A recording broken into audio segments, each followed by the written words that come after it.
خۆشەویستان ئێستا ئێمە لە هەرێمی کوردستان لە ساتی هەڵمەتی بانگەشەی هەڵبژاردن و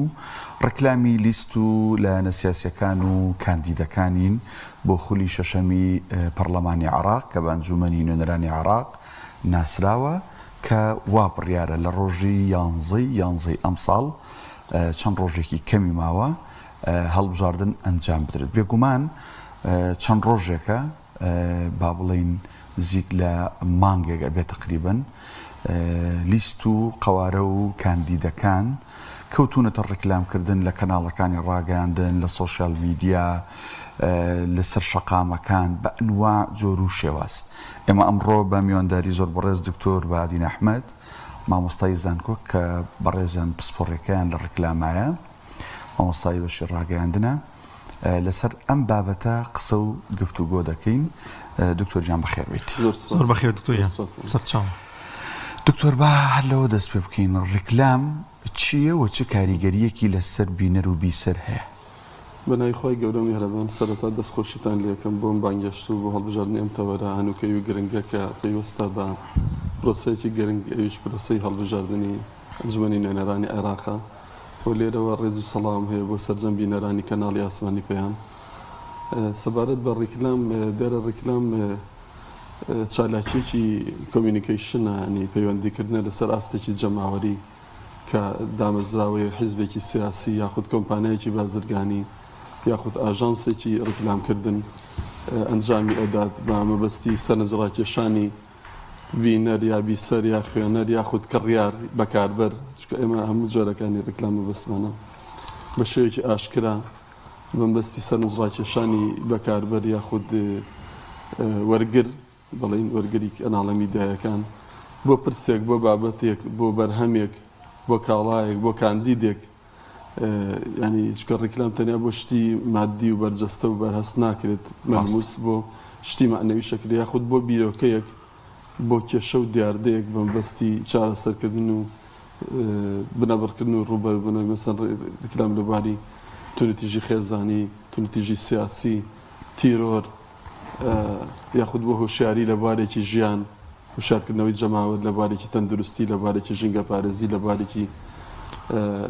هاتوچۆ هەر بابەتێک کە قەدەغکردنی مادە هۆشبەرەکان یاخود جگەرە کێشان یاخود مەی خواردنەوە هەر شتێک کە زەرەر و زیانی بۆ مرۆڤ هەبێت یاخود بە پێچوانەوە بۆ ئەوەی کە بتوانانی ژینگەیەکی خۆش ئارام و سەلامەت یا جەماوەت هوشیارکەیتەوە ئەنجا یەک خەستە شێ ڕێکلام هەمیشە بێ بە پارە ینی خەستەتی پارەیان ئەوە بنشینەیەکەتی هەیە ڕێکلامە بێ بە پارە بڵاو بکرێتەوە بە شێوەیەکی ئاشکراش بۆیە زۆر کەس ئەنی ڕێکلام بە پڕۆپاگەندە ناوبن پڕۆپاگەندە جارێک کەناڵێکی نافەرمیە بە بێ پارەیە جارێک خەڵکێک بێتە بڵندگۆی ناحەز بڵندگۆی کەسێک کە شتێک هەواڵێکی ناڕاست بڵاوەکەتەوە ڕێکلام بۆ جوانکردنی کاڵا و شمەک و کاندیدەکانە بۆ پڕفرۆشکردنیانە بۆ پڕجەماوەرکردنیانە بەڵام پڕۆپاگەندە کە خەڵک دیعای پێڵێت ئەوانە لەگەڵ ڕێکلامە تێکەڵکراوە ینی پەیوەند نییە بە بنەمە و ئاکارە ڕەوشتی و یاساکان یاسای میدیایش بە شێوەیەکی نهێنی لە کەناڵی نافەرمیەوە بۆیە زۆر جارە بینی لە سۆشیال میدیا کە دواتر باسەکەین هەندێک لەو شتانی کە بڵاوکرێتەوە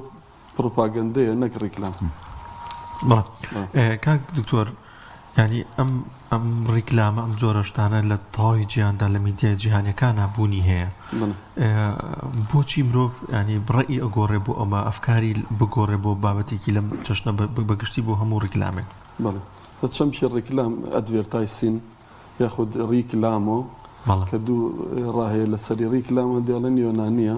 لاتینیە بە معنای دووبارە دەنگدانەوە ڕی یعنی دووبارەکردنەوە ڕیستارت ڕیفۆرم ڕفرێش ڕێکلام لە زمانی فەڕەنسیە لە نووشەیەکی فەڕەنسیە بە معنای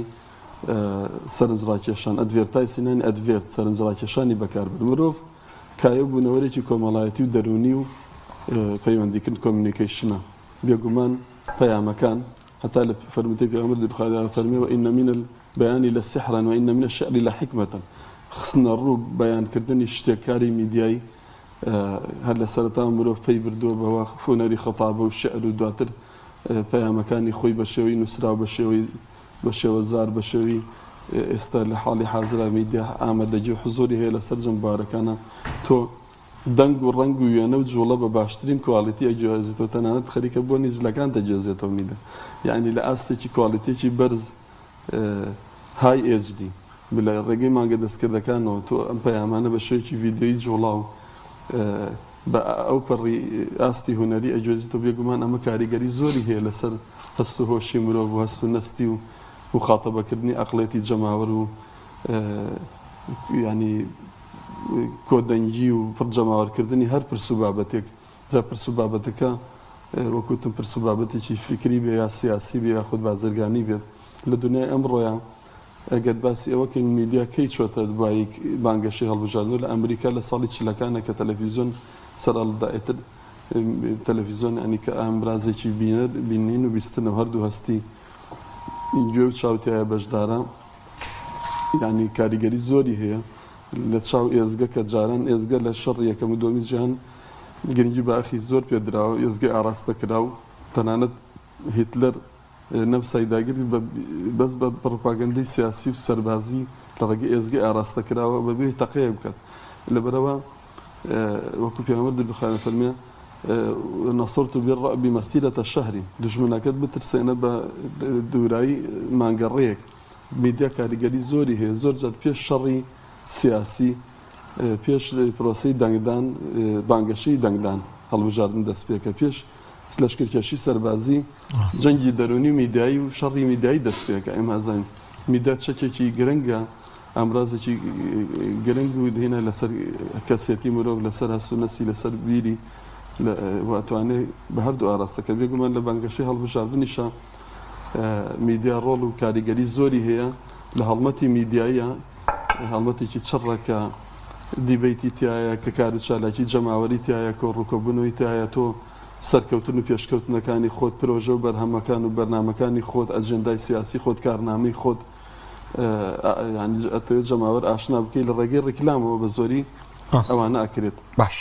هەموو بابەتێک دکتۆر پێودانگ و بنەمای خۆی هەیە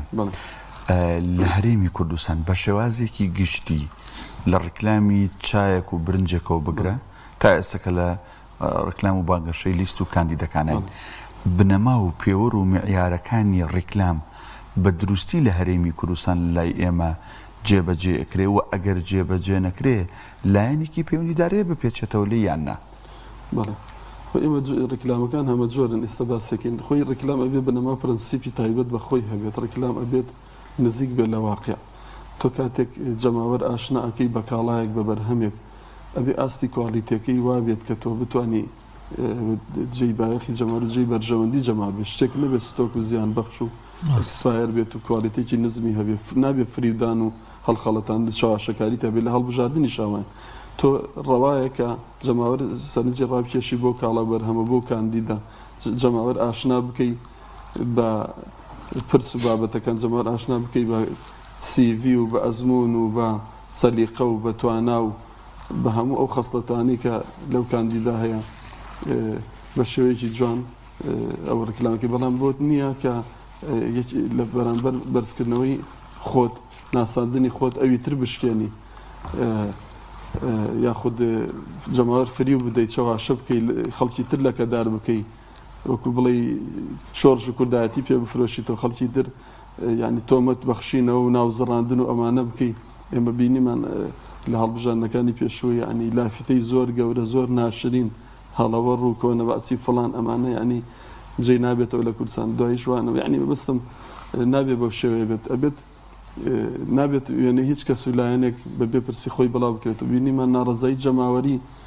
بەکار ئەهێنرا بۆ بانگەشەی هەڵبژاردن لە کاتێکە مامۆستا فەرمانبەر کۆبوونەوە بۆ داواکاری سەرەتاترین مافیان کە موچە بوو تۆ ئەبێ ئەو خەڵکی کە کۆ ئەەکەیتەوێت پێی بڵێ ئەمە بۆ ڕێکلامێکە لە باری بازرگانی لە باری سیاسی و نابێت وەکوتم ناوزڕاندن هەبێت و شەی زبر و نەشیا و تۆمەت بەخشینەوە هەبێت لە هەرێمی کوردستانە ینی شتەکان لەوانەیە یاسا هەبێت یاسای ڕێخستنی ڕێکلامی بازرگانی یا کۆمیسیۆنی سەربەخۆی هەڵبژاردنەکان هەیە بەڵام لە ئەرزی واقعا جێبەجێ ناکرێت ئێمە بەپێی ستاندار کار ناکەین حتا خاوەن پێداویستی تایبەت مناڵ هیچێک لە هەڵبژاردنەکانە بینیمە ئەنی کابرایکی خاوەن پێداویستی یان هێنابوو کە ئەمە نەشیا و شتێکی نایاساییە يعني فقيرة ماڵی ئاوا بێت کەسی لە خۆی عاجز نەکرد بوو کاسکێتەکەی کڵاوەکەی سەری نەوێ بوو بلوزەکەی نەوێ بوو ئاڵاکەی نەوێ بوو کە ئەمانە یاخود بەکارهێنانی مناڵ لەو بابەتانەیە نایاساییە لە بانگەشەی هەڵبژاردنەکە وەکو دیاردەکەی بینی لە هەموو حیزبە سیاسیەکان بە کورتێکی ئەمانە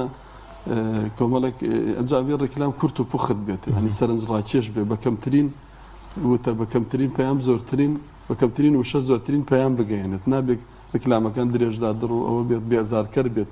بریندارکەر بێت نابێت زمانی زبر و زمانی نەشە و کار بێت ئەمانە کۆمەڵێک بنەما بوون لەوانەیە شتیکەش هەبێت کاک دکتۆر بەهێنیان چی بۆ دەوام لە ڕادیۆکەوە لە شەقامەکانەوە یان ئەوەی بیخوێنیتەوە چ شتێک جێگەی داخە بۆ تۆ لەم بانگەشە و لەم ڕێکلامانەی کە ئەیبینین جنابتان لەوانێت زیاتر لە ئێمە و یان هەر کەسێکی دیکە زیاتر درکی بە شتەکان بکەن بەڵێ بالضبط لەو خاڵەیە کە یەکێک بوو لە بنەماکان بیرم شو دەستە خۆش بێ بە پرسیارە یعنی ئەکتەرەکان ئەوێ خەڵکی شارەزا و هونەرمەند و خەڵکی پرۆفیشناڵ ڕێکلام بکەن نابێت کەسی ئاسایی ئەنی ئەبینی ئەو ڕێکلامانە شتی دووبارە و شتی بێبایە خەتا بەسەر شووە جارۆ هەیە ڕێکلام بۆ کاڵە و شمەکێکەکە کاڵە و شمەکەکە هاوینێ ئەو لە زستانە یا بە پێچەوانەوە ترۆکو قەوانی کۆنانی هەر لێداتەوە کۆمەڵە خەڵکی نەشارەزا خۆیان کردو بە هونەرمەند خۆیان کردو بە ئەکتەری سینەمای ئەکتەری شانۆی ینی کاراکتەر لە ڕێکلامە سەیرەکی ئەم کەسە نە ئەزمونێکی وای هەیە نە شارەزایەکی واشی هێنا نە بە فێربوون نە بە ئەزمون نەگەیشتۆتە ئەوە جێی داخە بەڵام طبعا ڕێکلام لە ئێزگا لەوانی جیاواز بێت لە ڕێکلام لە تەلەڤیزیۆن سۆشیال میدیا بەڵام ئەوەی کە ئەیبینی ئەم لێشاوێکی ڕێکلامی نەشیا و ئەکرێت بۆ کاڵە بۆ شمەک طبعا بێ ڕێکلام لەگەڵ ئادابی گشتیە لەگەڵ بەها ئاینەکانە لەگەڵ بەها جوانەکانی کۆمەڵگەی کوردەواریە لەگەڵ یاسا و ئیتیکی ڕێکلامە یەک بگرێتەوە هەنی یاسا بەپی کۆمەڵگە و بەپی دەستور و ینی ئەو وڵاتەدا ڕێژێت زۆر جار ڕێکلامی ناجۆر ئەبینی بۆ یاخود ئەو ڕێکلامانەی ئەکرێت لە سۆشیال میدیا سەیرەکی ئەو کاڵایەن نییە کە تۆ دیلیڤەری و داوایەکی ئەو کاندیدە نییە کە تۆ ئەتوێت دەنگی پێ بدەی ئەنی کۆمەڵێک سیفەت و کۆمەڵێک شتی ئەخرێتە پاڵ بە ئیجابی بە سەلبی سەیرەکەی تایان نییە کۆمەڵی سیفەتە داتە پاڵ خۆی لە کاڵەکەی یا لە کاندیدەکە تایان نییە ئەو دروشم و بانگەشە بریخەدارانی بەرزێکاتەوە جێبەجێی ناکات ینی ڕەگەزی بڵیت خەسەتی فریودان و چاواشەکردنی تایە بۆیە خەڵکیش ڕێکلام بە پڕۆپاگەندە بۆ ناوەبات باش ئەمە ئەوەی کە ڕێکلامەکەکە لایانی ئەوی ڕێکلامەکەکە با بینە سەر وەرگر جەماوەڕ خەڵک دکتۆر ئەگەر ڕێکلامی کرا بۆ شەربەتێک ئاوا خۆشە ئاوا تامی وایە ئاوا سروشتێ من کە کڕیم وانە بوو جارێکە کە ڕێکلامی بۆ کردو نابێ پێڵ خەڵەتێم وایە ئەگە ئێکسپاهەر بوو نابێت جارێکە بیکڕمەوە ئەمە بۆ بانگەشەی هەڵبژاردنیشە ڕاستە 4 ساڵ لەمەوە پێش بانگەشەی کردو بۆ حیزبەکەی و بۆ لیستەکەی و بەرنامەیەکی دانا بەڵام هەر هەمووی ناڕاست جارێک خەڵەتان خەڵەتان خۆم بگرێت ڕێکلامە دیسانەوە ینی ئەرکی وەرگر ئەرکی جەماوەر ئەرکی خەڵک چێ لەم هەموو ڕێکلامەی یەتە بەردەمی و لەم هەموو ڕێکلامەی ئەچێ بە چاویە لەسەر شەقامەکان وڵای کورد قسەیەکی جوانی ئەڵێ ماڵی خەڵک سەر بە ساحێبی ڕیزەناتنانی کە تۆ شتێک تاقی کرایەوە شتێک زانیت کە ئەمە چاواشەکاری وە خەڵەتاندنە دەجارە خەڵەتان خۆ بگرێت دوجا خەڵەتان خۆم بگرێت لە شەربەتوانەیە کابراوت بەرێ ڕوبەنارێتی وڵای هەمانە بەسەوە نەخستنی خستێنی ینی ئەبێت تیمەکانی ئاسایشی ئابووری تەبەنەوەانە هەڵمەتەکەن بۆ ئەو کاڵە شمەک ستۆک و زیان بەخش و ئەکسپایرانە دەستی بەسەر ئەگرن و هەندێک حیز بۆ هەندێک هیچ بەڕاستی هەندێک بانگەشە و هەندێک دروشمیش بەسەر شووە یعنی من زۆرم پێسەیرە هامی کورسانە هەموو شتێک شێوە لە یەکێک لە کەناڵ ئاسمانەکان بێژەرێکی ڕێزم بینی ینی لە هەواڵەکە ڕێکلامێک کرد بۆ ئەوەی کە وەڵا حیزبی دەسەڵات ئەوەتانی خۆ ئەم پرۆژانە کاتی هەڵبژاردنیش بەردی بناغیدانەوە ئەی خێرە لە کاتی بانگەشە بژانە ئیفتتاحێکە بۆ پێشتر ئیفتتاحی نەکرد ئەجاب ئەوە بەپارەی حکوومەت و میلەت کرا و خۆی ئەو حیزبەنێ با حیزبەکە خۆی بێت خەزیێنە و درا و دۆلارەکانی بێنێتە دەرەوە بخاتە خزمەتی خەڵکەوە ئەنجا لە هەواڵە نابێت ڕایتیا بێت نابێت ئەبێت تۆ هەواڵەکەت چۆن هەیە ئاوا ڕۆماڵێکی نەک ڕای خۆتی تێکەڵکی هەواڵ لە هیچ کەناڵێکی ئاسمانی لەم جیهانەیە ئاوا ناخوێنێت و سەرەکە کۆمەڵگەی کوردیا ئەمە جەباسی خەڵکین وشاری خەڵک ینی ئاستی وشاری خەڵک ئەبێت ڕاست و شەپ ئەبێت ڕێکلام و پرۆپاگەندە ئەبێت واقع و خەیاڵ يعني ئەوە بکات لە یەک جیا بکاتەوە جەماوەریش طبعا خۆی لە پرۆسی هەڵبژاردن کە پرۆسیەکی سیاسیە هەڵبژاردن بۆ دەسەودەستکردنی دەسەڵات بۆ شەرعیەتدان و ڕەوایەتدان بە هەموو دامەزراوەیەک حیزبێک پێویستی بە هەڵبژاردن و بە کۆنفرانس و کۆنگرەیە تەنانەت سندیکایەک حکوومەت ئێساوت ئێمە هەڵبژاردن سەڵاو لە هەڵبژاردننی ترەکە هەڵبژاردن بە هەڵبژاردننی ترێس پێر کابرا لە کاتی سەرەمەرگە ژنەکەی حپێن شەش کردبوو کابرا من خەریکم ئەمرم چیەکە وتبێڵە ئەسپێرم بە مێردی ئایندەت ئەمە هەڵبژاردننی کوردستان کوا حکوومەت کوا پەرلەمان ئەمە خەریکی هەڵبژاردننی عێراقی باشقینە هەموو شتێخینە سەر عێراق فەرموو کەس دەستی حیزب کوردستانەکە حیزب سیاسەکانی گرتووە حکوومەت و پەرلەمان پێک بێنن یەک شتی تر ینی لە هەڵبژاردنە کە لی سیستەمێکی دیموکراسی و ئازادە ئەبێ خەڵک دەنگ بدات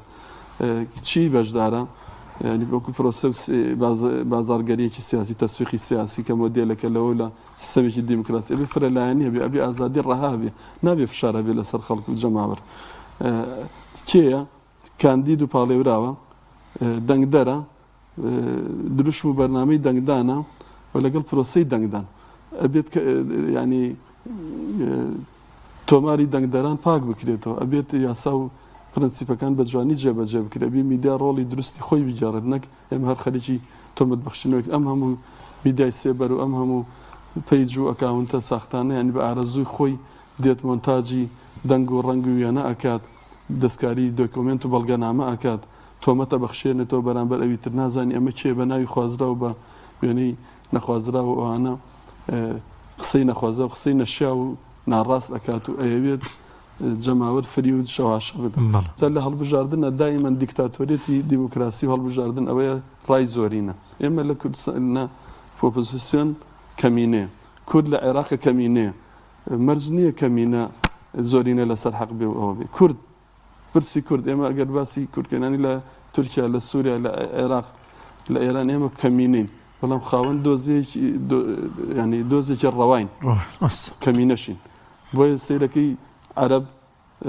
باڵا دەستە بەسەر ئێمە لە پەرلەمانی عێراق لە کوردستانە حیزبەکانی دەسەڵات باڵا دەستن بەسەر ئۆپۆزیسیۆنە ئۆپۆزیسیۆن دەنگێکی ڕەوای هەیە بەڵام دەنگێکی کزی هەیە کەس گوێ لێ ناگرێت بەڵام جەماوەر و خەڵکەکەش خۆی لە سایکۆلۆژیای جەماوەری ئەوانەیە کە ئێمە لە میدیە جەماوەر زۆربەی لەگەڵ هێز و لەگەڵ دەسەڵات و لەگەڵ بەرژەوەندیایە وەکثەرهم للحەقی کاریهون لە خۆرانی پیرۆزە زۆربەی خەڵک حەقی پێ ناخۆشە لەگەڵ حەقان نییە ئەگینا ئەزمون تاقی کراوەتەوە ینی خەڵکی ئەزانێت کە ئەم حیزبە سیاسیانە چیان کردووە کوردستان وێران کرد چەند من باسەکەم بۆ نێ بەڵام ئێمە وەکو تاکێکی کردوەک و کەسێک میدیاکارین وە کەسێکی چاودێرین وە کەسێکی دەنگدەریشین ببینین و ئەبیستین کە واقعەکەت چۆنە واقعێکی وا ڕوتوش ئەکرێت کە ئەنەما ئێتر کوردستان شامی شەریفە و هەموو خزمەت گوزارێک بۆ خەڵک دابین کراوە ئێمە باسی هی نەکەین کۆمەڵک استراتیژمان هەیە لە کاتی بانگەشەی هەڵبژاردنە استراتیژی گفتوگۆ و حیوار و دیبەیتەکان کە ئەکرێت لە نێوان کاندیدی دەست و قەوارە سیاسەکان استراتیژێتی بەشداریکردنی جەماوەر لە کار و چالێکەکان تۆ لە ڕێی ڕیکلام و گۆڕوتینێک ئەدەی بە جەماوەر تەفعیل و پرۆسی هەڵبژاردن چالاکەکەی وەک جۆرێک لە کێبڕکێ و ململانێت دروست ئەەکەی لە نێوان کاندید و لیست و قەوارە سیاسەکانە بەڵام گرنگترین استراتیژ لە هەموو وڵاتانی جیهان لە کاتی بانگەشەی هەڵبژاردنە استراتیژێتی مفاجعەیە توپڕی کە تۆ پرۆژەیەکی گەورە یاخود مەسەلەن ئێمە گەورەترین استراتیژمان ئەوە بوو موچەی مانگی هەشتات ئەمە کەی دەستکەوتە ئەمە کەی بەهای بانگەشەیە ئەمە مافێکی سروشتی خۆمان و سەرەتا ئەویش عێراقیدا مفاجعەی چیان هەبوو دامەزراندنی گەنج هەلی کار خزمەت گوزاری چی کراوە هەموو ئەمانە کاک زۆ باسە کرد چی بکرێ بۆی کە لەم فترەیەدا کە هەموو جوودێک و هەموو شتێکیان بۆیە کە دەنگدەر بە جۆرە لە جۆرەکان بخەڵەتیانرێت ینی ئەوەی کە وتت هیچی جێبەجێ ناکرێت بۆ خەڵکی دەنگدەر ئەو کەسێک کە ئەم ڕیکلامە ئەم بانگەشەی وەرەگرێ حەق و ڕاستەکەەوە ینی جێبەجێ بکات و ئەوەی کە لە مێژکاتیەوەی کە ڕاست و دروستە ینی درۆدەلەسەکان تەسیری تێنەکە با بڵێن پروپاگەندەکەی مەجازی و خەیاڵی و بە بەیانی زۆر بە منیش هەر پەیامێکی خەیاڵی شعری ناحی بدەمە گوێی بیسەران و بینەران و دەنگدەر وەرگرا ینی فەرمی شکر وشارە مەحیتی ئەگا دنیا ئەمڕۆ خراپات یعنی بێت تاکی کورد زۆر لەوە وشارتر ئەم حەرەکەی کۆنە ئەمە ئێوە تاقیران و ئێوە ینی خەڵک ئەبێ خۆی ویژدانی بکاتە حەکەم لە کاری بیدایی شاوایە ینی تۆ ڕاستە یاسا و ئیتیک هەیە لێپرسینەوە هەیە بەڵام ویژدانی خۆت ئەبێ پێش هەموو شتێت حەکەم بێت کاری میدیایی بەرپرسارەتیە حکوومەت و دەوڵەتدارەتی بەرپرسارەتیە بانگەشەی هەڵبژاردن و ئەوانە ئەبێت ئیتیکی تیابێ ئەخلاقیاتی تیابێت ئەبێ ویژدانی تیابێت یعنی خەڵکیش بەڕاستی ئەبێت چاوکراوە بێت ینی ئەمڕۆ زمانی زوو نییە بڵێ خەڵک وڵا خوێندەوانی نیێ و لەکوێرە دێکایە و ئەم هەموو میدیای ئەم هەموو کەناڵی وەرگرتن و بەرکەوتنی زانیاری هەیە سوشەل میدیا زۆرینەی خەڵک تۆڕی کۆمەڵاتی و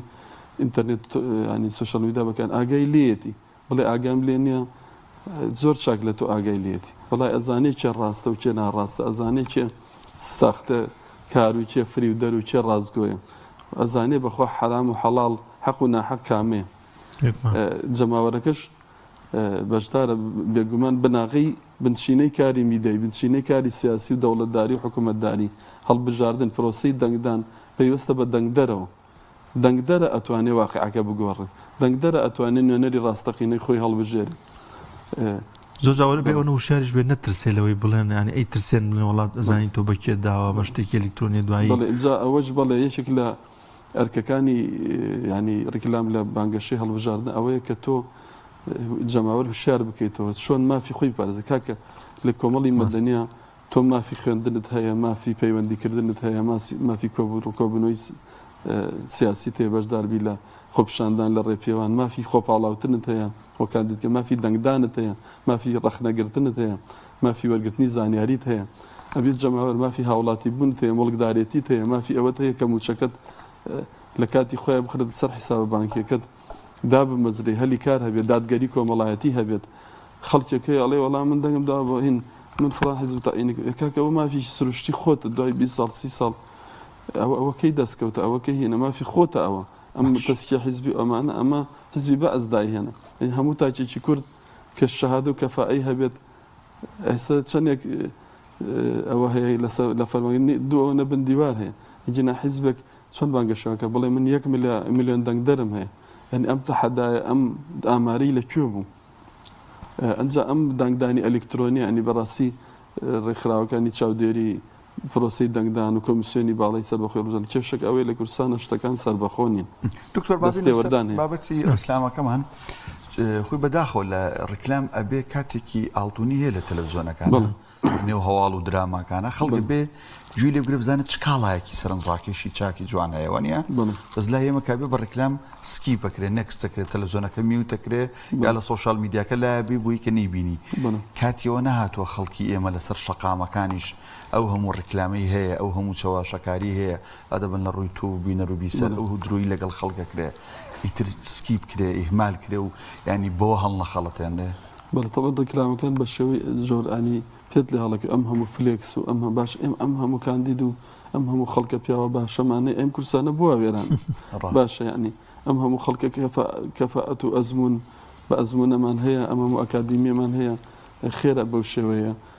یاکوت تەنیا ئەمانی لە کاتی بانگەشەی هەڵبژاردنە خۆیانەکەن بە پاڵەوان و ئەس لەسەر شاشە و ئەس لەسەر شەقام و بەو شێوەیە بەڵێ بە دڵنیاییەوە یعنی ئەبێت کاتی ئەوە بەسەر بچێتەوە بێ خەڵک بزانێت ینی لە ئێمە لە قۆناغی گواستنەوەیان مەرحەلەی ئینتیقالین ئێمە سیستەمێکی دیموکراسی و مەدەنی نین خۆ بە دروست و شعار نابێ ئێمە لە قۆناغێکی گواستنەوەیان لە کۆمەلگەیەکی خێڵەکە بۆ کۆمەلگەیەکی مەدەنی و ئێستاشی پێوە بێ حیزب بزاڵە بەسەر حکوومەت و پەرلەمان لە وڵاتان تۆ بۆچی هەڵبژاردنەکەی بۆی پەرلەمان پێک بهێنی نوێنەری خەڵک پەرلەمان داخرا و پەرلەمان هەڵبژاردن کراوە هیچ حکوومەت پێک نەهاتوە لێرە حیزب مەرجعی پەرلەمان و حکوومەتە لە کاتێکە لە وڵاتانی تر پەرلەمان حیزب نوێنەری خەڵکی حیزبی خۆیەتی و پەرلەمان مەرجعی حکوومەتە گۆڕانکاریەکە ئەن ئەو هەموو گەندەڵی ئەو هەموو ینی هەر باسی موچە خۆرانکەین ئەو هەموو موچەی خەڵک خۆرا ئەو هەموو تەنانەت